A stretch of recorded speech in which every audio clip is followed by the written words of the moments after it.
এই যে সোনা মাম্মাকে দেখো, ওর মাম্মামের দিকে তাকিয়েছিল, কারণ ওর মাম্মাম করছিল মেকআপ, ওরও মনে হয় ইচ্ছে করছিল, যে ভাবছিল কি করছে এটা ওরকম, সেজন্য ওর দিকেই তাকিয়েছিল বারবার ধরে, দেখেই যাচ্ছিল ততক্ষণ ধরে মেকআপ করছিল, ততক্ষণ পর্যন্ত ও শুধু বোনের দিকেই তাকিয়ে আছে। তো হ্যালো ফ্রেন্ড, সবাই কেমন আছো কমেন্টে জানিও, আশা করি সবাই খুব ভালো আছো। তো আমরাও খুব ভালো আছি। তো আজকে আরও একটি নতুন ভিডিওতে তোমাদেরকে স্বাগত।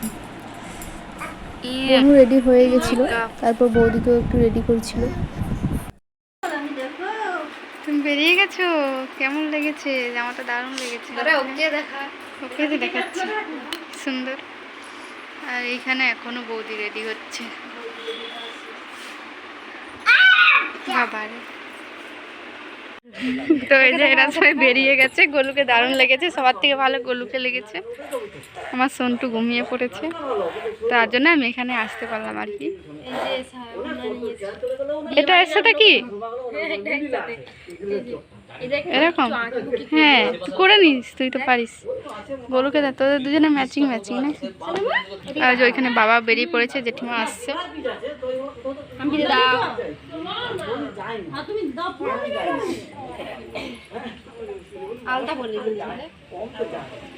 এই যে সবাই গাড়িতে উঠে পড়েছে, তো সবাই টোটো করে যাচ্ছে, কারণ মারুতিতে গেলে সবার গাগুলোই বমি করে, ওই কারণে টোটো করা হয়েছে। আর বেশি দূরে না, সেই জন্যই আর কি। আর ঠাকুমাও চলে এসছে। চলো বাড়ি যাই আমি। তো ওরা তো চলে গেছে, আর বাড়ি এসে দেখি আমার সোনা মাম্মা ঘুম থেকে উঠে পড়েছে। সে কারণে ঘুম থেকে উঠে যাওয়ার পর ওকে তারপর মা স্নান করিয়ে দিল, আর আমি এখন জামা পরিয়ে দিচ্ছিলাম। তো তারপর মাম্মা ঘুমিয়ে গেছিলো, সেজন্য আমরা খাওয়ার জন্য চলে এসেছিলাম। আজকে আমাদের দুপুরে হয়েছিল খিচুড়ি, আলু ভর্তা আর এই ডিম ভাজা, কারণ বাড়িতে যেহেতু কেউ ছিল না, সেজন্য বলেছিলাম খিচুড়ি বানাতে। মা আর আমি খাবো। আর বাইরে বৃষ্টি হচ্ছিলো, খেতে ভালোও লাগছিলো, বৃষ্টি পড়ছে, খিচুড়ি দারুণই লাগে, সবারই হয়তো ভালো লাগে। আর তারপরে ঘুমানোর জন্য এলাম, কিন্তু সোনামা তখন খেলা করছিল, ও তো ঘুমিয়ে নিয়েছিল, তো কখন ঘুমোবে আবার জানি না। তো চলো আবার দেখা হচ্ছে বিকেলে তোমাদের সাথে। তো গাইস, আমি ঘুম থেকে উঠে দেখি এই যে বোন ওরা চলে এসেছে, এখন বাজে 5:22।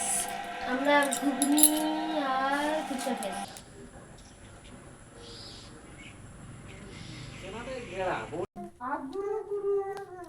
খিচুড়ি খেলি, দারুণ। তুই তো খেয়ে এলি, তাও খিচুড়ি একটা স্যুপ, ফ্যান চলছে, ঘুরতে নামতে দারুণ শেষ। তো এখন এই যে একটু বৃষ্টি বন্ধ হয়েছে, সেজন্য একটু বাইরে বসছিলাম, একটু ঘোরাঘুরি করছিলাম। তো চলো আজকের মতো ভিডিওটা এখানেই শেষ করলাম। সবাই ভালো থেকো, সুস্থ থেকো।